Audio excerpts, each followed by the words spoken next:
किस तरह का प्रचार मानते हैं आप इसको?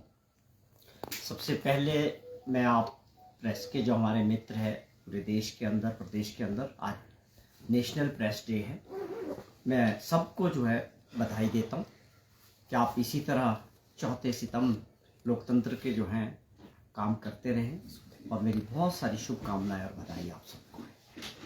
जहाँ तक आपने सवाल किया कि हिमाचल प्रदेश भाजपा के जो नेता हैं, खास तौर पे विपक्ष के नेता या इनके अध्यक्ष या आप समझें कि अनुराग ठाकुर जी, विधानसभा का जो चुनाव जब हरियाणा में था, अब झारखंड और महाराष्ट्र में चुनाव चल रहा है।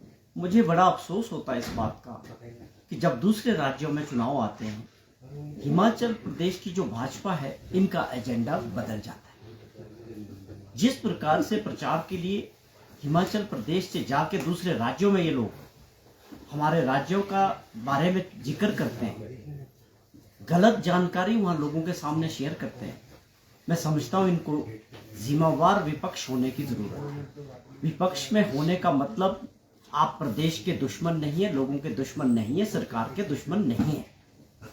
विपक्ष की भूमिका भी प्रदेश को आगे ले जाने की है और प्रदेश सबका है। जिस प्रकार से ये गलत प्रचार दूसरे राज्यों में जाके कर रहे हैं, हमारी छवि को खराब कर रहे हैं प्रदेश की और जनता की, हिमाचल प्रदेश की, ये अपने आप में बहुत अफसोस की बात है। मैं समझता हूँ इस पे इनको अभी भी इसको समझने की जरूरत है कि आखिरकार ऐसी क्या मजबूरी है।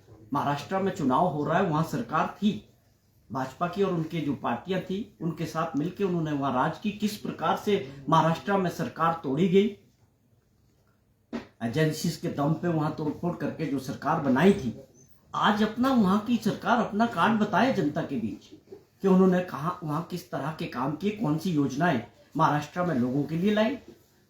आज ऐसी नौबत क्यों आ रही है कि आपको हिमाचल प्रदेश से लोग नेता इंपोर्ट करने पड़ रहे हैं और वहां उनसे बुलवाना पड़ रहा है।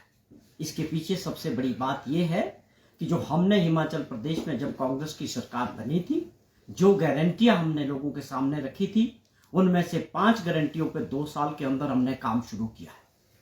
इसके बारे में हमने बार बार प्रश्न किए हैं विपक्ष के नेताओं से भी कि आप बताएं क्या हिमाचल प्रदेश में ओपीएस लागू नहीं हुई। उन्होंने कभी इस बात का जवाब नहीं दिया। जयराम जी, क्या आप एक बार बताएं तो सही कि नहीं हुई। और भी हमने जो 1500 रुपया महिला सम्मान निधि के तौर पे जो शुरू किया, बहुत सारे क्षेत्रों में बहुत सारी महिलाओं को मिलना शुरू हो चुका है। क्या उस बात को डिनाई कर सकते हैं? आप गलत ढंग से हिमाचल प्रदेश की इमेज खराब कर रहे हैं दूसरे राज्यों में जाके। ये अपने आप में बहुत दुख की और अफसोस की बात है। ऐसी राजनीतिक मजबूरी नहीं होनी चाहिए। राजनीति अपनी जगह है। सबसे पहले हमारे लिए प्रदेशवासी और प्रदेश सर्वोपरि होना चाहिए। तो ये लोग बाहर जाके जो झूठा प्रचार कर रहे हैं कि गारंटियां पूरी नहीं हुई, ये अपने आप में गलत है। हमने सब गारंटियों पे 5 पे काम शुरू किया है और उससे आगे जाके पहला ऐसा राज्य बना देश के अंदर जिन्होंने दूध पैदा करने वाले किसानों के लिए स्पोर्ट्स प्राइस की योजना शुरू की। और दूध की कीमतें कितनी बढ़ी, 10 और 15 रुपए लीटर के हिसाब से, जो अपने आप में देश के अंदर एक इतिहास बना दिया।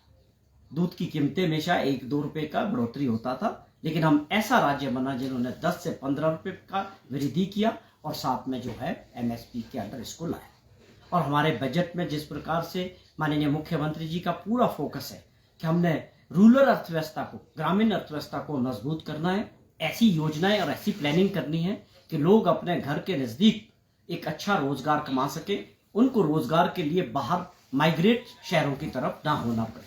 और माताएं जो अपने कृषि से जुड़ी है या पशुपालन से जुड़ी है, उनको अगर हम 10 से 15 हजार रुपया महीने का दूध के बेचने से वो अपने बच्चों की पढ़ाई का खर्चा उठा सकती है, ऐसी योजनाओं पे काम हो रहा है। मैं समझता हूँ विपक्ष को अपना सोच को बदलने की आवश्यकता है और जिस दौर से हम गुजर रहे हैं, जो प्राथमिकताएं सरकार ने तय की है, माननीय मुख्यमंत्री जी ने तय की है कि प्रदेश को आगे के लिए आर्थिक स्थिति से सुदृढ़ करना है, मजबूत करना है और उसके लिए ऐसे फैसले लेने पड़ेंगे जो आने वाले समय में उसके रिजल्ट्स आएंगे। उसके लिए 75 लाख लोगों की जहां सबके सहयोग की आवश्यकता है, मैं समझता हूं विपक्ष वालों को भी अपना चश्मा बदल के प्रदेश हित में काम करने की आवश्यकता है। और जहां उनके सुझाव होंगे, अच्छे सुझाव होंगे, जनहित के होंगे, उसको सरकार हमेशा स्वागत करेगी और उनके अच्छे सुझावों पे काम करने के लिए भी तैयार है। तो मैं ये जो नेगेटिव प्रचार भाजपा ने किया है प्रदेश का, हरियाणा में भी, और उसके बाद आप समझे कि महाराष्ट्र के और झारखंड के चुनाव में, इसको इनको बंद करना चाहिए और प्रदेश की छवि को खराब करने का जो काम कर रहे हैं उसको जो है रोक देना चाहिए। आप कह रहे हैं कि बदनाम करने की कोशिश की जा रही है, क्योंकि आप ये भी कह रहे हैं कि 5 गारंटियां जो है वो पूरी कर ली है। वो उन्हीं 5 गारंटियों का जिक्र वहां पर कर रहे हैं और ये कह रहे हैं कि मीडिया वहां पर जा करके देख लें कि गारंटियां पूरी नहीं हुई है नहीं हुई है, ये कह रहे हैं। और एक मॉडल जो हिमाचल का मॉडल है उसको हर जहां भी चुनाव हो रहे हैं, न केवल अभी महाराष्ट्र में, जहां भी चुनाव हो रहे हैं वहां पर प्राइम मिनिस्टर तक भी जो है वो मंचों से कह रहे हैं। तो इसको किस तरीके से देख रहे हैं? पूरी तरह से केवल वोट की राजनीति हो रही देश के अंदर। सारी गलत जानकारियां जना के लोगों को भ्रमित करने का प्रचार किया जा रहा है। ये सही है कि वो कांग्रेस पार्टी को एक ताकत के रूप में देखते हैं,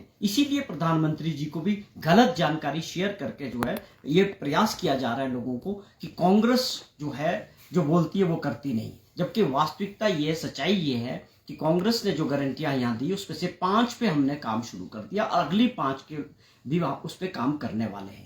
और माननीय मुख्यमंत्री जी ने इसका जिक्र किया कि हम 4 साल के अंदर सारी गारंटियों को तो पूरा करेंगे ही, लेकिन उसके बढ़ के काम करेंगे। आप वहीं फंसे हुए हैं, आपको उससे आगे सोचना ही नहीं है कि हम बड़ी योजनाओं पे काम कर रहे हैं, सोलर प्रोजेक्ट्स पे काम कर रहे हैं, या आप टूरिज्म की दृष्टि से देखें, पूरे कांगड़ा रीजन में उसको हमने टूरिज्म कैपिटल घोषित किया है। कितनी योजनाएं वहां हो रही है, उसका कोई जिक्र नहीं करते, उसकी कोई बात ही नहीं करते। लेकिन आपका अपना विजन नहीं रहा। 5 साल आपकी सरकार रही, आपने केवल डबल इंजन की सरकार को कर्जे लेके चलाया, आपका तो विजन था ही नहीं। आप बताएं आपने कौन से फैसले किए थे जो प्रदेश हित में थे, जिससे आर्थिक स्थिति को ठीक किया जा सकता था। हमने पहले वर्ष में 2200 करोड़ रुपए का एक्स्ट्रा रेवेन्यू जनरेट करके दिखाया और सरकार की ट्रेजरी में बढ़ाया उसको, और उस पैसे को लोगों के लिए खर्च किया, योजनाएं बनाई, आगे भी वही योजनाएं। हम इस चीज से ऊपर सोच रहे हैं, हम ये सोच रहे हैं बड़ी योजनाओं पे काम कर रहे हैं। हम अपने प्रदेश की जो हमारी हकों की लड़ाई है, जिसमें पूरी तरह पिछली सरकार ने, जयराम सरकार ने पूरी तरह एसजेवीएनएल के सामने हमारे जितने भी पावर प्रोजेक्ट्स में जो अधिकार थे वो सरेंडर किए, उसकी लड़ाई लड़ रहे हैं। आप समझें कि जो पानी के लेके रॉयल्टी की लड़ाई लड़ रहे हैं, ये बड़ी योजना है। इसको विपक्ष अभी समझ नहीं रहा है। मैं समझता हूं उनको इन चीजों को समझना चाहिए। ये प्रदेश हित की बड़ी योजनाओं पे हम काम करना चाह रहे हैं, जिससे प्रदेश का हित होगा। आने वाली जो जनरेशन है उनको लगेगा कि किसी ने कुछ सही वक्त में सोचा था और सही योजनाओं पे काम किया था। आप छोटे ज्ञान के लिए दूसरे राज्यों में वोट प्राप्त करने के लिए हिमाचल प्रदेश के बारे में गलत प्रचार करना बंद कर। सर, एक सीपीएस वाला जो बड़ा मैटर है, सुप्रीम कोर्ट पहुंच गया है और भाजपा नेता बयानबाजी कर रहे हैं कि जो 6 एमएलए हैं उनको अब इस्तीफा दे देना चाहिए अपने पद से, क्योंकि उन्होंने जो है वो सरकारी पैसों का दुरुपयोग किया। और कोर्ट ने भी अब ये कह दिया है, लगातार बयानबाजी कर रहे हैं भाजपा की, इस्तीफा दे देना चाहिए। इसको क्या सरकार कोर्ट में चलेगी इस मामले को लेकर? देखिए, इसमें 2 बातें हैं। जब हमारी सरकार बनी तो उस वक्त 2006 का एक्ट लागू था। उस एक्ट के तहत हमने सीपीएस को बनाया था, उनका अपॉइंटमेंट सरकार ने की थी। लेकिन वो माननीय हाई कोर्ट ने 4-5 दिन पहले उस एक्ट को रद्द किया है। अब वो परिस्थिति बनी, उसके लिए सरकार जो है सुप्रीम कोर्ट में चलेगी। हम उसको लेके एसएलपी जो है हमने सुप्रीम कोर्ट में दायर की है और जल्दी इसमें जो है मुझे लगता है कि एडमिशन के लिए वो लगेगी। अब सवाल है कि भाजपा का था, जो माननीय हाई कोर्ट का आदेश था उसका हमने पालन किया और बिना समय गंवाए जो है उनसे सारा कार्यभार, जो भी सुविधाएं थी उनके पास, वो ले ली गई वापस। उसका तो सम्मान किया है जो भी आदेश माननीय हाई कोर्ट का आया। अब अगली लड़ाई है, उसको सरकार लीगल बैटल है, कानूनी तौर पे इसको जो है अगले माननीय सुप्रीम कोर्ट में इसको लेके जा रही है। तो मुझे लगता है कि भाजपा को भी बयानबाजी करने के बजाय वो देखना चाहिए कि अगले कोर्ट में सुप्रीम कोर्ट इसके बारे में क्या कहेगा। हमने जब इसको अपॉइंटमेंट की थी उस वक्त तो वो एक्ट लागू था, उसमें प्रोविजन था हमारा 2006 का। आज ये परिस्थिति बनी है कि माननीय हाई कोर्ट ने उस एक्ट को रद्द किया, तो उसके बाद हमने भी परिस्थितियां बदली है। ये बार बार जब से सरकार बनी है, आप देखें ऑपरेशन लोटस लाया, सरकार गिराने के लिए हर वक्त तैयार रहती है। भाई जनता ने चुनी है, हिमाचल प्रदेश के मतदाताओं ने सरकार चुनी, आपको बाहर का रास्ता दिखाया, आपने बड़ी कोशिश की हर तरह से, प्रधानमंत्री जी से लेकर ताकत लगाकर, एजेंसीज लगाकर आपने रिपीट करने की प्रयास किया, लेकिन लोकतंत्र है, लोगों ने आपको बाहर का रास्ता दिखाया और कांग्रेस की सरकार बनाई। और हिमाचल प्रदेश के लोग चाहते हैं कि कांग्रेस की सरकार उनके लिए 5 साल काम करे। उसके बाद बाई इलेक्शंस आए, ऑपरेशन लोटस आया, वहां आपने मुंह की खानी पड़ी, लोगों ने रिजेक्ट किया आपका। किस प्रकार आप गलत तरीकों से धन बल के जरिए सरकार गिराने का प्रयास हिमाचल में किया। हिमाचल पहला ऐसा राज्य बना जहां पर ये फेल हुआ, और जब दोबारा चुनाव हुए तो 40 का नंबर लोगों के आशीर्वाद से और जनता ने करके दिखाया। वो क्यों हुआ कि जनता ऐसे लोगों को सबक सिखाना चाहती थी जो चुनी हुई सरकार को कमजोर करने का और गिराने का प्रयास करती। बीजेपी कह रही है कि सीपीएस की जरूरत ही नहीं थी हिमाचल प्रदेश में, फिजूल खर्ची की जा रही है, वकीलों पे पैसे खर्च कर रही है सरकार। ये केवल राजनीतिक दृष्टि से बयानबाजी करते हैं। 2 साल का समय हो चुका है, विपक्ष के नेता की तरफ से कोई सकारात्मक कोई सुझाव अभी तक सरकार को कभी नहीं आए, कोई ऐसी चिट्ठी नहीं आई। सिर्फ मीडिया में सुर्खियां बटोरने के लिए जयराम जी और इनकी टीम ये जो बयानबाजी करते रहते हैं, लेकिन वास्तविकता इसमें कुछ नहीं होती। हमने बार बार आपके माध्यम से भी ये पूछा है कि आप बताएं, 4 चिट्ठियां बता दें, 4 सुझाव बता दें आप कि आपने कोई अच्छे सुझाव सरकार को प्रदेश हित में, जनहित में बताए।